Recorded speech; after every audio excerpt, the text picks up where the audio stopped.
परभणी येथील भीमसैनिक सोमनाथ सूर्यवंशी यांची पोलीस कोठडीमध्ये अतिशय निर्दयपणे निर्घृणपणे मारहाण करून हत्या करण्यात आली होती। त्या प्रकरणामध्ये वंचित बहुजन आघाडीने सर्वोच्च न्यायालयात जाऊन आज एक महत्त्वाचा विजय प्राप्त केलेला आहे। पोलिसांवरती खुनाचा गुन्हा दाखल करण्यात यावा अशी मागणी वंचित बहुजन आघाडीने सगळ्यात आधी केली। ती मागणी लावून धरली आणि जेव्हा सरकार ती मागणी पूर्ण करत नाही असं लक्षात आलं तेव्हा मुंबई उच्च न्यायालयामध्ये याचिका दाखल करण्यात आली।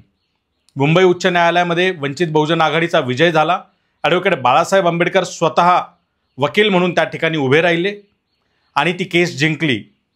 मुंबई उच्च न्यायालयाने आदेश दिला की 8 दिवसाच्या आत दोषी पोलिसांवरती FIR दाखल करण्यात यावा, गुन्हा दाखल करण्यात यावा।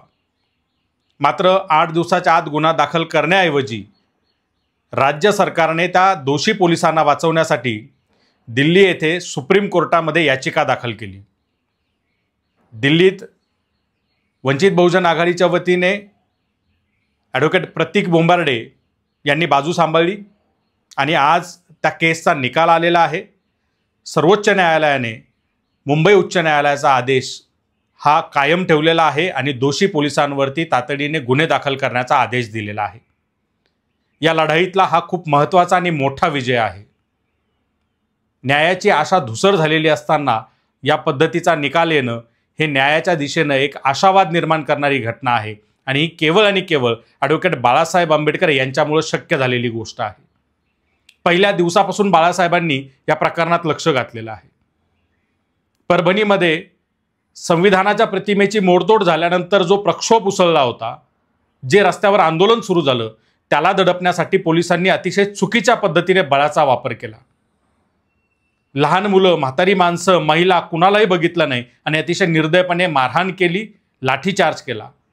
हे चुकीच्या पद्धतीनं सुरू असलेला लाठीचार्ज याचं शूटिंग करत असताना वकिलीचे शिक्षण घेत असलेल्या वंचित बहुजन आघाडीचा कार्यकर्ता भीमसैनिक सोमनाथ सूर्यवंशी याला पोलिसांनी अटक केली आणि कोठडीमध्ये अतिशय निर्दयपणे मारहाण करून त्याचा खून केला। मात्र पोलिसांनी सगळ्यात पहिला बनाव करायला सुरुवात केली की त्याचा मृत्यू हा हृदयविकाराच्या झटक्याने झाला आहे। सभागृह सुरू असताना हा प्रश्न जेव्हा उपस्थित झाला, बाळासाहेबांनी सरकारवरती दबाव निर्माण केला, त्यावेळेला सभागृहामध्ये मुख्यमंत्री देवेंद्र फडणवीस यांनी धडधडीत खोटं विधान केलं की त्याचा मृत्यू हा हृदयविकाराच्या झटक्याने झाला आहे। या प्रकरणात दोषी पोलिसांना वाचवण्यासाठी त्या ठिकाणच्या आमदार मेघना बोर्डीकर या अतिशय आघाडीवर होत्या, माध्यमांना खोटी माहिती पुरवत होत्या आणि हे प्रकरण सगळ्या बाजूने दाबण्याचा प्रयत्न सातत्याने सुरू होता। मात्र बाळासाहेब आंबेडकरांनी हे दाबले जाणार नाही आणि आम्ही सोमनाथ सूर्यवंशीला न्याय मिळवून देऊ ही भूमिका घेतली।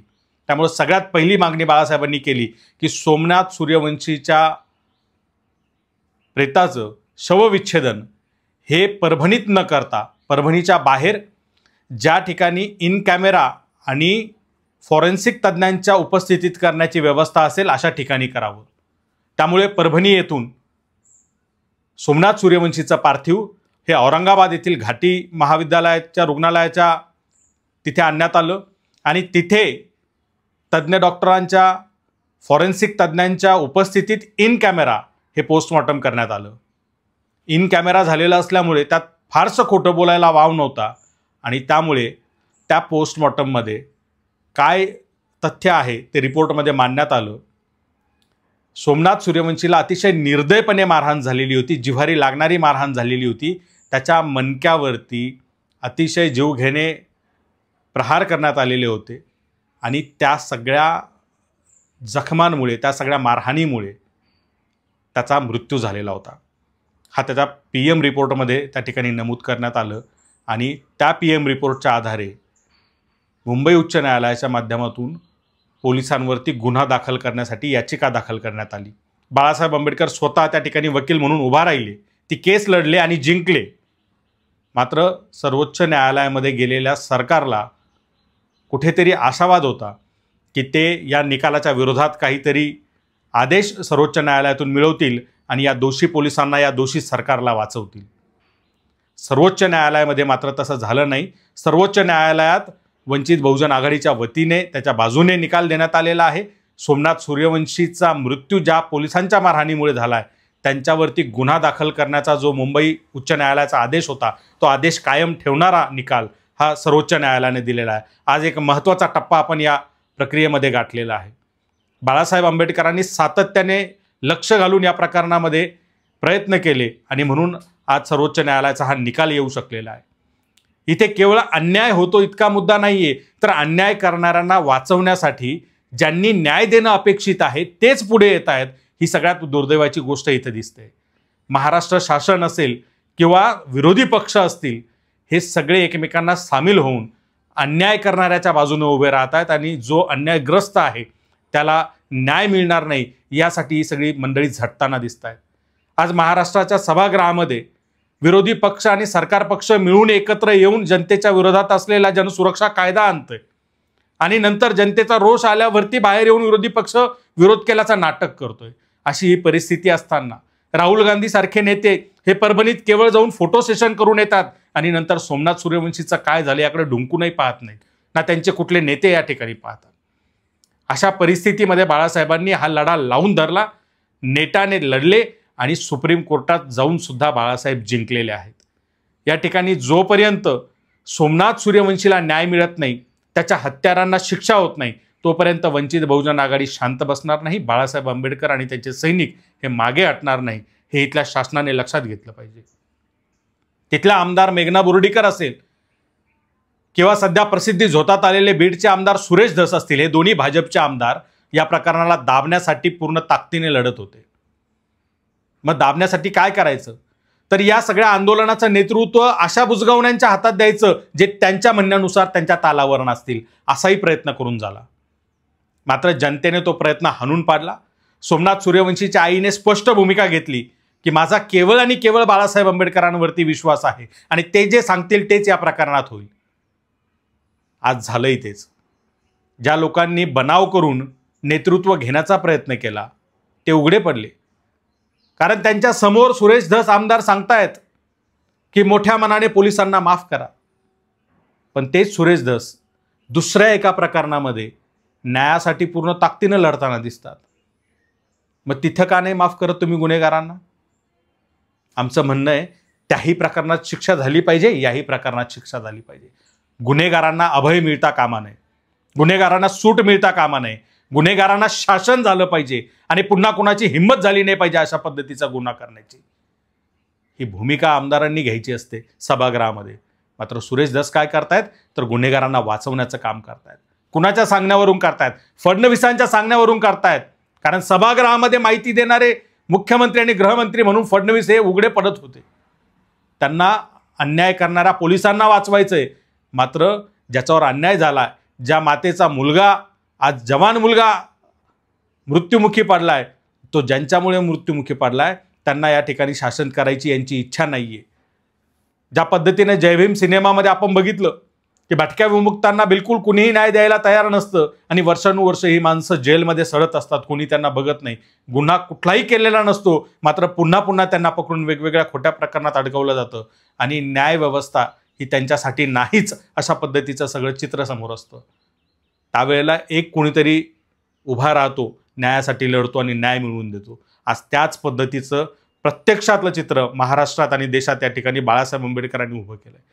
बाळासाहेबांनी हा विजय मिळवून न्यायाच्या आशा पल्लवित केलेल्या आहेत. केवळ याच प्रकरणात नाही, त्या सर्वोच्च न्यायालयाचा आलेला हा निकाल, या पद्धतीनं अनेक ठिकाणी झालेले जे कोठडीतले मृत्यू आहेत, संशयास्पद मृत्यू आहेत किंवा पोलिसांच्या मारहाणीमुळे झालेले जे काही मृत्यू आहेत, त्या प्रकरणांना वाचा फोडण्यासाठी या जजमेंटचा इथून पुढे उपयोग होणार आहे. त्यामुळं मानवी हक्कांच्या अनुषंगाने, इथल्या शोषित पीडितांच्या हक्काच्या अनुषंगाने हा अतिशय दिशादर्शक आणि ऐतिहासिक निर्णय आज सर्वोच्च न्यायालयाने दिलेला आहे. बाळासाहेब आंबेडकरांनी दिलेल्या लढ्याचं हे यश आहे. त्यामुळे आजपर्यंत फोटो सेशन करणारे असतील, स्वतःला पुरोगामी सांगून, इथल्या बहुजनांचे कैवारी सांगून त्यांची मतं लाटणारी लोक असतील आणि नंतर सरकारी पक्षाला सामील होणारी लोक असतील, हे सगळे या ठिकाणी उघडे पडलेले आहेत. मला वाटतं सोमनाथ सूर्यवंशीच्या न्यायाच्या लढाईमध्ये अनेक लोक हे उघडे पडलेले आहेत, त्यांचं पितळ उघडं पडलेलं आहे. आता तरी जनतेनं ओळखलं पाहिजे की तुमच्या न्यायासाठी लढणारा खरा व्यक्ती, खरा नेता, खरा पक्ष कोणता आहे आणि तुमच्या मतांवरती डल्ला मारण्यासाठी नाटक करणारे कोण आहेत. का सोमनाथ सूर्यवंशीला न्याय मिळवून देण्यासाठी ही मंडळी पुढे आली नाही? का ही सगळी मंडळी लढली नाही? केवळ फोटो सेशन करून गायब झालेली आहे. याचा जाब जनतेने त्यांना विचारला पाहिजे. सोमनाथ सूर्यवंशीच्या आईला बाळासाहेबांनी आणि वंचित बहुजन आघाडीने शब्द दिलेला आहे की जोवर सोमनाथ सूर्यवंशीचा खून करणारे यांना अटक होत नाही, त्यांना शासन होत नाही, तोवर वंचित बहुजन आघाडी हटणार नाही. आणि सगळ्यात महत्त्वाचं धन्यवाद तर सोमनाथ सूर्यवंशीच्या आईला सुद्धा आपण दिले पाहिजे, कारण त्या हिमतीने, ताकदीने उभा राहिल्या. कारण अनेक ठिकाणी आपण असं पाहतो की दबावापुढे लोक झुकतात, घाबरतात, पैशाच्या आमिषापुढे, नोकरीच्या आमिषापुढे झुकतात. या ठिकाणी शासनाने देऊ केलेले लाखो रुपये आणि नोकरीचं आमिष त्यांनी झुगारलं. वेगवेगळ्या पद्धतीनं पोलीस आणि स्थानिक राजकारण्यांच्या गुंडांच्या माध्यमातून आणलेला दबाव त्यांनी झुगारला आणि सांगितलं की माझ्या सोमनाथला न्याय मिळत नाही तोपर्यंत मी थांबणार नाही. बाळासाहेब आंबेडकर जे सांगतील तेच मी ऐकणार आणि तेच करणार. या प्रकरणात तेच होणार. ही भूमिका त्या मातेनं घेतली. त्यांच्या त्या भूमिकेचा आणि बाळासाहेबांच्या लढ्याचा आज हा एक महत्त्वाचा टप्पा आपण पाहत आहोत की सर्वोच्च न्यायालयाने त्या दोषी पोलिसांवरती कायदेशीर कारवाई करण्याचा, गुन्हा दाखल करण्याचा या ठिकाणी आदेश दिलेला आहे. त्यामुळं आता फडणवीस सरकार हे त्या गुन्हेगारांना फार काळ वाचवू शकणार नाही आहे. सर्वोच्च न्यायालयाने दिलेल्या आदेशानंतर आता हा गुन्हा किती दिवसात ते दाखल करतात हे बघणं महत्त्वाचं आहे. आणि उच्च न्यायालयाने 8 दिवसाच्या आत गुन्हा दाखल करा हा आदेश दिलेला असताना अद्याप गुन्हा दाखल केला नाही, म्हणून कंटेम्प्ट ऑफ कोर्टची कारवाई त्यांच्यावरती केली जाते का, आता हेही आपल्याला या ठिकाणी कोर्टाकडनं बघायचं आहे. या सगळ्या प्रक्रियेमध्ये जनतेनं लक्ष ठेवावं आणि या सगळ्या प्रक्रियेमध्ये सहभागी असावं. आपल्या आसपास अशा अनेक घटना सातत्यानं घडतात आणि न्यायाविना माणसं संपून जातात. त्यामुळं आता अन्यायाच्या विरोधात लढायचं असेल तर एकीने, एकजुटीने आणि ताकदीने, प्रामाणिकपणे लढावं लागणार आहे. कुठेही मॅनेज होणाऱ्यांच्या, दलालांच्या हातात आपलं नेतृत्व जाता कामा नये याची काळजी जनतेनं घेतली पाहिजे. केवळ प्रामाणिकपणे जनतेच्या हितासाठी लढणाऱ्या नेत्याच्या मागे ठामपणे आपण उभं राहिलं पाहिजे. ही भूमिका आपण घेतली पाहिजे. येणारा काळ जो आहे तो अतिशय कठीण आहे. इथे न्यायव्यवस्था पूर्ण पोखरलेली आहे, पोलीस यंत्रणा पोखरलेली आहे. अशा काळात आपल्याला न्याय मिळवायचा आहे आणि जनतेला या ठिकाणी मी आवाहन करेल की आपण आपली ताकद जर दाखवली तर अन्याय करणाऱ्यांना या ठिकाणी जागा राहणार नाही. अन्याय करणाऱ्यांना आपण पळवून लावू शकू आणि इथे न्यायाचं राज्य पुन्हा प्रस्थापित करू शकू. त्यामुळं बाळासाहेब आंबेडकरांचे पुन्हा एकदा मी सर्वांच्या वतीने हात जोडून आभार मानतो की त्यांनी अतिशय ताकदीने, हिमतीने आणि त्यांच्या बुद्धिमत्तेच्या जोरावर, त्यांच्या वकिली कौशल्याच्या जोरावरती हा लढा जिंकलेला आहे. आता लवकरच आरोपींवरती दाखल झालेला FIR बघण्याची या महाराष्ट्राच्या जनतेला इच्छा आहे आणि त्यांना चांगली शिक्षा सुनावलेली पाहण्याची इच्छा आहे. तरच या ठिकाणी सोमनाथला न्याय मिळाला असं होईल. या सगळ्या प्रक्रियेत, या सगळ्या लढ्यात आपण सगळेजण सोबत राहाल अशी अपेक्षा बाळगतो आणि थांबतो. धन्यवाद. जय भीम. अचूक बातम्या, निपक्षपाती विचार, अन्यायाविरुद्ध वाचा फोडणारे परखड विचारांचे सार्वभौम दैनिक प्रजासत्ताक जनता.